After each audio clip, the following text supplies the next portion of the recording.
people still, look for information online. They think they could do all that. There's some people, they get lucky. Yes, don't get me wrong. There's some people are doing that. But also we're coming out for still a very secular bull market, right? Since 2008, right?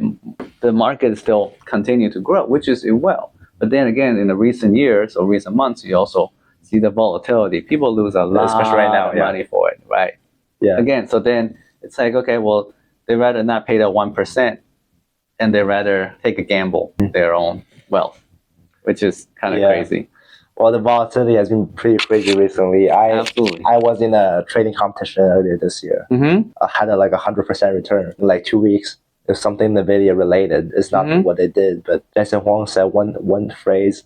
I went down back to 0% in 2 days. Yeah. So it just happens. It's pretty volatile. Volatile right now. So, but also, I think the folks now, when we talk about, especially younger folks, where people talk, well, investors in general, right? So there's difference between trader and investor.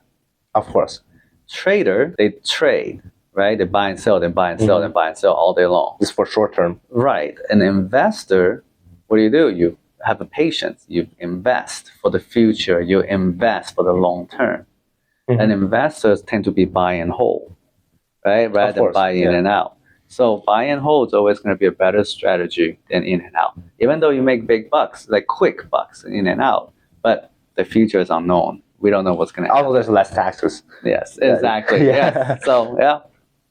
Okay. Since we're just talking about long-term, short-term stuff, so how do you really help clients balance short-term financial needs like supporting family or student loans with a long-term goal like investing in retirement? Sure. So what we do here for my practice, what we do is we take in so everyone has a need, right? So a goal, we build a goal, right? And then we'll see what client wants to achieve.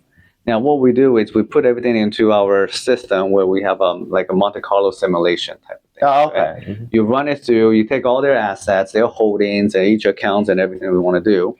They add it into it, and I said, well, when do you want to retire? Or when do you want to buy that next house? When you want to buy the car, when you want to pay for the wedding, whenever that is that you need to, the goal you want to achieve. And we run it through it, right? So because Monte Carlo simulation, you take the past, thousands of scenarios and project in the future. And then we take a look at it. Let's say if a client is 55 right now, he or she wants to retire at 65. And they want to pay for the kids' college, right? And also have a beach house down the road. Of course. So we run the scenario all the way there, and then we also run it all the way. And then after that, when they retire, they want to live off $150,000 a year income in retirement. So and then they live all the way to 92. So we run that. I run that scenario all the way to 92 to see if they have money left over.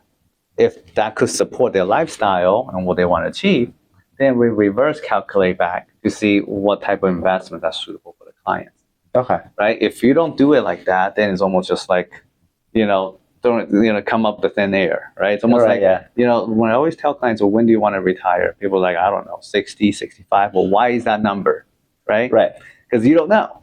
So there's the study showing that people retire 3 different reasons. One is mentally.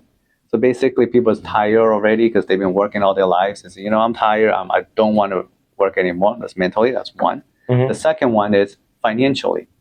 People look at it, I have enough money now that I could support myself with the nest egg I built for the rest of my life. So I don't need to work anymore. That's good. That's second, right? The third one is physically. Someone got hurt, someone got injured, and they cannot perform anymore. So they have to force the retirement. Oh, yes. Right? Those are the 3 main reasons why people retire. Of course, yeah. But always could be calculated, always the best.